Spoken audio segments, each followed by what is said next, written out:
बिस्मिल्लाहिर्रहमानिर्रहीम अस्सलाम वालेकुम। आई होप आप सभी ठीक होंगे। आज की इस क्लास में हम पहले यूनिट के सेकंड सेक्शन यानी 1.2 आई विल हेल्प यू इसके नाम से एक लेसन है। इस लेसन की हमने प्रीवियस क्लास में कंप्लीट ट्रांसलेशन के साथ रीडिंग की थी। तो आज की इस क्लास में हम 1.2 यानी आई विल हेल्प यू के नाम से जो लेसन है, इस लेसन की जितनी भी एक्सरसाइज है उन सब एक्सरसाइज को हल करेंगे और मैं आपको कंप्लीट बताऊंगा कि हर एक्सरसाइज का करेक्ट आंसर कौन सा है, हर एक्सरसाइज को किस तरह से हल किया जा रहा है, आपने किस तरह से हल करना है।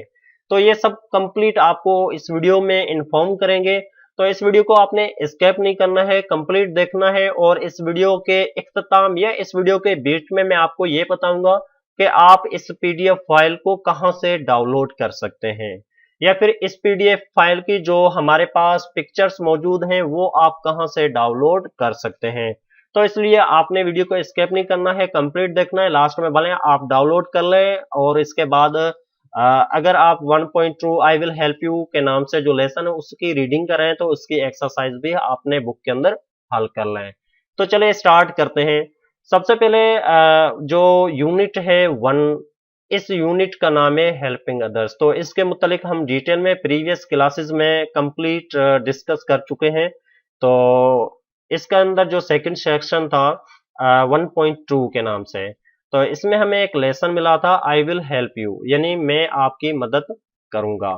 तो इस लेसन की जो रीडिंग है और इसकी जो ट्रांसलेशन है यानी इंग्लिश में जो हमने रीडिंग की थी उसकी जो उर्दू में ट्रांसलेशन की थी उसकी प्रीवियस क्लास थी जिसका लिंक मैं नीचे डिस्क्रिप्शन में दे दूंगा, उस पर आप क्लिक करके वो भी क्लास देख सकते हैं ताकि आपको इस लेसन की कंप्लीट ट्रांसलेशन आ सके।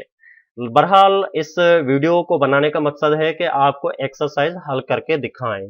तो सबसे पहले जो पहली एक्सरसाइज है, तो ये एक्सरसाइज आपके बुक के अंदर मौजूद है। जब आप इस लेसन को कंप्लीट करेंगे उसके बाद जो एक्सरसाइज का सिलसिला शुरू होता है उसमें जो पहली एक्सरसाइज आपको मिलेगी उसमें कहा जाता है read the text and write down the names of all the characters in the story.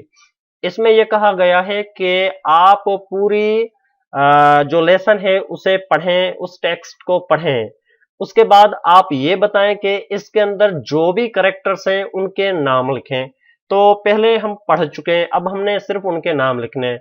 जो हमने टेक्स्ट पढ़ा था उसके अंदर कैरेक्टर में एक मेमना शामिल थी, जाबिर शामिल था, मानो, मोती, कुमैत। तो ये नाम है। पहली एक्सरसाइज इस तरह से हल हो चुकी है। जो पहली एक्सरसाइज है उसका करेक्ट आंसर है मेमना, जाबर, मानो, मोती, कुमैत। तो अब बात करते हैं सेकंड एक्सरसाइज की, एक्सरसाइज नंबर 2। इसमें कहा गया है कि read the text and fill in the blanks. हमें कुछ यहाँ पे ब्लैक्स मिले हैं। अब क्या करना है, हमें पूरे टेक्स्ट को रीड करना है, इसमें से ब्लैक्स को फिल करना है। तो इसमें एक आपके बुक के अंदर एग्जांपल दी गई है कि मेमना was a soft white lamp. तो ये एक एग्जाम्पल सोल्व किया हुआ है। बाकी के ये जो 4 हैं ये हमें फिल करने हैं। तो आपके बुक के अंदर यहां तक होगा मानो वाज अ। अब आगे हमने फिल करना है। तो इसका जो फिल इन द ब्लैक्स है वो ये है कि मानो वाज अ ब्लैक कैट और बी में है कुमैत वाज अ रेड हॉर्स। तो ठीक इसी तरह से जो सी है, सी में आपका आएगा Jabir was a big bad wolf और जी में आएगा मोती वाज अ ब्राउन डॉग। तो इस तरह से हम एक्सरसाइज नंबर 2 को हल करेंगे। एक्सरसाइज नंबर 2 के अंदर हमने क्या करना है, fill in the blanks fill करने हैं। तो इस तरह से ये नाम है, आप अपनी बुक के अंदर इस तरह से ये fill in the blanks fill कर लें। अब बात करते हैं एक्सरसाइज नंबर 3 की। जो तीसरे नंबर पे एक्सरसाइज है इसमें क्या कहा गया है कि read the text carefully and write down the names of the characters who said these words. अब हमें कुछ लफ्ज दिए गए हैं यानी कि एक सेंटेंस दिया गया है। अब हमने पूरा टेक्स्ट रीड करके बताना है कि ये जो जुमला है ये कौन से कैरेक्टर्स ने कहा था यानी किसका कहा हुआ है। तो इसके लिए एक एग्जांपल दी गई है, no no it's all mine. जैसा कि इस टेक्स्ट के अंदर ये एक जुमला है, इस जुमले को कहने वाला जाबिर था।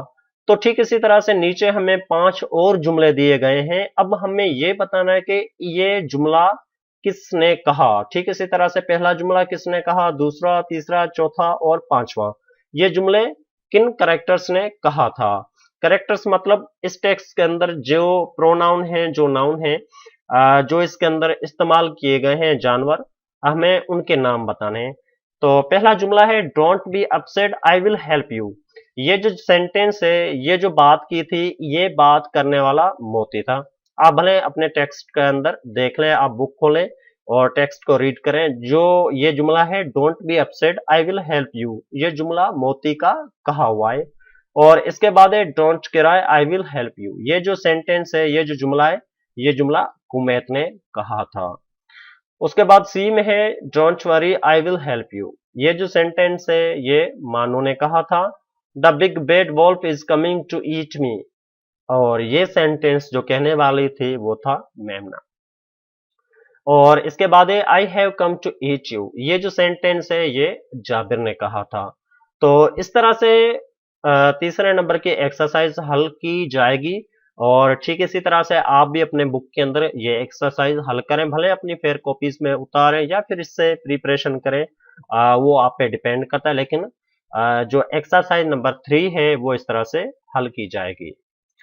और उसके बाद एक्सरसाइज नंबर 4, एक्सरसाइज नंबर 4 में हमें क्या कहते हैं।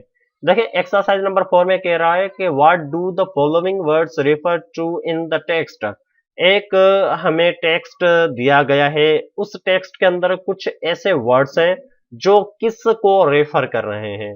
इसके लिए यहाँ पे मजीद कहा गया है कि write in the blanks as show in the example, मतलब कि आपने जो ब्लैंक्स दिया गया है उसमें जो लफ्ज जिस पे रेफर्स कर रहा है उसका नाम लिखना है। सपोज करें यहाँ पे एक एग्जांपल दिया गया है कि इन लाइन 1, जो पहली लाइन है, इस पहली लाइन के अंदर एक लफ्ज है ही। अब ये लफ्ज ही किसको रेफर कर रहा है, यहाँ पे बताया गया है कि ये ही लफ्ज जो है मेमना को रेफर कर रहा है।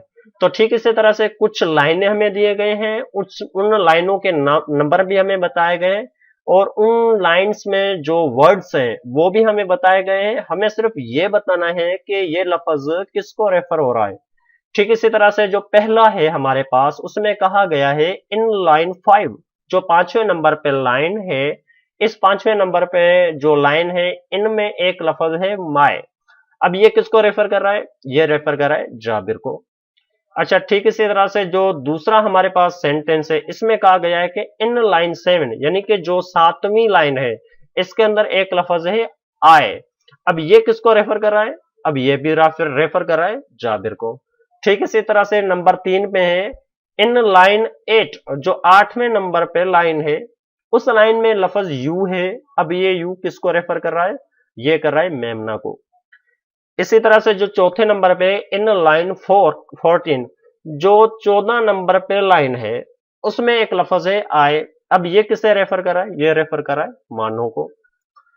और ठीक इसी तरह से जो 5वें नंबर पे हमें मिला है, इसमें कहा गया है इन लाइन 18, जो 18 नंबर पे लाइन है, इसमें एक लफ्ज है ही। अभी ये ही किसको रेफर कर रहा है, ये भी रेफर कर रहा है जाबिर को। ठीक इसी तरह से जो छठे नंबर पे हमें एक्सरसाइज का क्वेश्चन मिला है, उसमें कहा गया है इन लाइन 29, जो 29 नंबर पे लाइन है। अब इस लाइन के अंदर एक लफ्ज है हिम। अब ये हिम लफ्ज किसको रेफर कर रहा है, अब ये भी जाबिर को रेफर कर रहा है। तो एक्सरसाइज नंबर 4 के अंदर हमें सिर्फ यही बताना था कि हमें लाइंस दी गई हैं, उन लाइंस में से एक वर्ड सिलेक्ट किया गया है। अब वो सिलेक्टेड वर्ड किसको रेफर कर रहा है, हमें उसका नाम बताना है। ठीक है, इसी तरह से ये हमने एक्सरसाइज को सोल्व किया हुआ है। तो आप इस तरह से अपनी किताब के अंदर एक्सरसाइज नंबर 4 को सॉल्व कर सकते हैं। अब हमारे पास नंबर 5 में है कि read the text and answer the following question. हमें कुछ क्वेश्चन दिए गए हैं, उनके जवाब देने।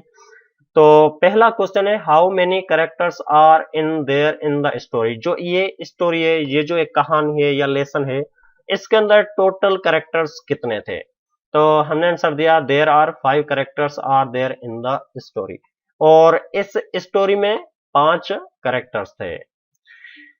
उसके बाद सेकंड क्वेश्चन है which one are the good character. इसमें यह कहा गया है कि इसमें कौन से कैरेक्टर्स थे जो बेहतरीन थे। अब आप इसमें एक भी लिख सकते हैं या एक से ज्यादा भी लिख सकते हैं। सपोज करें मैंने यहाँ पे मेमना भी लिखा है कि ये भी गुड कैरेक्टर में शामिल है, मोती भी गुड कैरेक्टर में शामिल था, कुमैत और मानू ये सारे अच्छे किरदार निभाने वाले थे क्योंकि ये सारे हेल्पिंग अदर्स के नाम से रिलेटेड है। तो इसलिए मैंने क्या कहा किया कि इनको मैंने गुड कैरेक्टर का नाम दे दिया है। अब चाहे आप मेमना लिखें तब भी आपका आंसर सही हो जाएगा, मोती लिखें तब भी आपका आंसर सही हो जाएगा। वैसे तो यहाँ पे पूछा गया है कि आपने किसी एक का नाम बताना है, लेकिन मैंने यहाँ पे सारे लिख दिए ताकि आपको कॉन्सेप्ट क्लियर हो जाए कि इसका क्या मतलब था। ठीक इसी तरह से जो तीसरे नंबर पे क्वेश्चन है which characters is bad in the story. इस पूरी कहानी के अंदर सबसे बुरा किरदार करने वाला कैरेक्टर कौन था। तो यहाँ पे मैंने आंसर दिया Jabir is the character in the story. जो जाबिर था वो पूरी इस स्टोरी के अंदर बेड से बेड कैरेक्टर था। और इसी के बाद चौथे नंबर पे which characters do you like and why. यहाँ पे मैंने लिखा है कि I like Memna because it is innocent. तो इसलिए मैंने ये लिखा कि मेमना जो है बहुत ही इनोशिएट थी, इसलिए मैंने इसे लाइक किया है। तो आप डिपेंड करता है आप किसी भी एक कैरेक्टर को सिलेक्ट करें और बताएं कि ये मेरा फेवरेट है। अब एक्सरसाइज नंबर जो 6 है इसके अंदर कहा गया है कि जो भी करेक्टर्स इस टेक्स्ट के अंदर हैं, यानी जो लेसन था आई विल हेल्प यू के नाम से, उस लेसन के अंदर जितने भी करेक्टर्स थे उन सब करेक्टर्स के तीन तीन सेंटेंस लिखने हैं। यहाँ पे लिखा है read the text and right 3 sentence about each character. जो भी करेक्टर हैं लेसन के अंदर, अब उनमें से हमने क्या करना है, हर करेक्टर के तीन तीन सेंटेंस लिखना है। जैसा हमने ये जो एग्जाम्पल है ये हमें बुक में दिया गया है, सोल्व किया हुआ है। तो ठीक इसी तरह से बाकी के हमने करने हैं। जैसे Jabir was a big bad wolf, पहला सेंटेंस। दूसरा सेंटेंस है ही वांटेड टू ईट मेमना, ये मेमना को खाना चाहता था। ही ड्राउड इन द पाउंड, ये पानी में गिर गया। तो ये तीन सेंटेंस हमें बुक में सोल्व किए हुए मिले हैं। अब बाकी के हमने करने हैं। जैसे मानो है, मानो पे हमने तीन लिखने हैं। Mano was a fluffy black cat, Mano sit comfortably on the chair, Mano scratched Jabir face badly. तो मानो के ये तीन सेंटेंस हो गए। ये तीनों सेंटेंस बुक का जो टेक्स्ट है उसमें अवेलेबल है।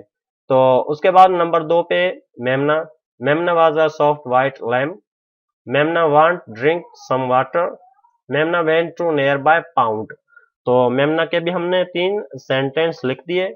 और इसके बाद Kumait, Kumait was a big red horse, Kumait asked to Memna why are you crying, Kumait gave him great big kick. तो अब कुमैत के भी तीन सेंटेंस हो गए। और लास्ट में Moti, Moti was a fat brown dog, Moti said to Memna don't be upset I will help you, Moti bit him sharply on the air. तो इस तरह से ये पूरी एक्सरसाइज कंप्लीट हुई, एक्सरसाइज नंबर 6। और आपने कंप्लीट सीख लिया होगा कि पहली एक्सरसाइज से लेके छठी एक्सरसाइज तक जितनी भी ये 6 एक्सरसाइज है इनको किस तरह से सॉल्व करना है और इनका क्या मकसद था, पूछ क्या रहा है और हमने सॉल्व किस तरह से करनी है। तो उम्मीद करते हैं आज की वीडियो आपके लिए इंफॉर्मेटिव रही होगी। अगर आपको ये वीडियो पसंद लगी है तो इसलिए आपने इस वीडियो को लाइक कर देना है ताकि हमारी हौसला अफजाई हो सके। और अगर आप ये पीडीएफ डाउनलोड करना चाहते हैं तो आपने वेबसाइट किसी भी मोबाइल के ब्राउजर में सर्च करना है www.sarpak.com। उसके बाद ये जो एक्सरसाइज है पीडीएफ में अगर आपको डाउनलोड करनी है तो आपने सर्च बॉक्स में लिखना है आई विल हेल्प यू या फिर लिखना है 1.2 एक्सरसाइज। तो ये आ जाएगी। इसका लिंक नीचे डिस्क्रिप्शन में भी दिया हुआ है, उस पर भी क्लिक करके इस पीडीएफ को डाउनलोड कर सकते हैं। अब इंशाल्लाह हम नेक्स्ट वीडियो यानी 1.3 के सेक्शन के साथ आपसे मुलाकात करेंगे। तब तक से हमें इजाजत, अल्लाह निगहबान।